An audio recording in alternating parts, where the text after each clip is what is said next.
must heed the warning. You must heed the warning. You must heed the warning. If the church's voice is not strong, if Christians are not strong in media, in law, in politics, then the light very quickly goes out in a nation.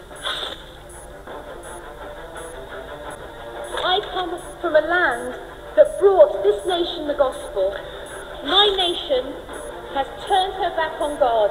실제로 제가 살고 있는 벨파스트의 큰 교회 목사님이 이슬람교는 이교도며 마귀에 속한 것이라고 설교를 했는데 이것이 이슬람교인들에게 혐오를 줬다고 해서 경찰에서 이 목사님을 소환, 조사하는 일이 일어났었습니다.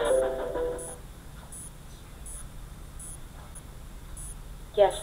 Well, it may seem very surprising, but England has moved very rapidly away from her Christian roots in the parliamentary systems and the judicial systems. And so what we have seen, and particularly with the legalisation or the recognition of homosexual partnerships, all around the issue saying that these are rights, what we've seen is that Christians, just for living out their faith and speaking out their faith, find themselves in trouble.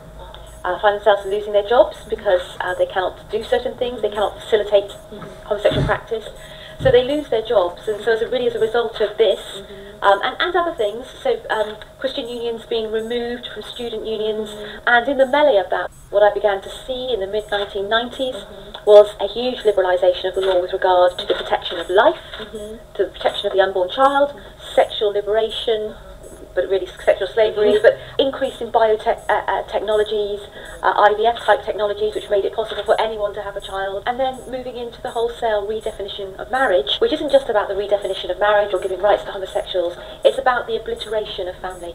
It's about the abolition of civilization in your nation. Because God's model for life and for freedom and for family, for the flourishing of all, for those who believe and those who do not believe, is this model of a man and a woman leaving their families, cleaving to one another and having children within that construct. And of course in the 1980s that really was we still weren't into the era of rights. That was really, the change was very rapid. And I would say that from when you enshrine rights, human rights legislation, to then approving of homosexuality in law, protecting it, which is what civil partnerships does. You now say this is an approved act, and it's about the act.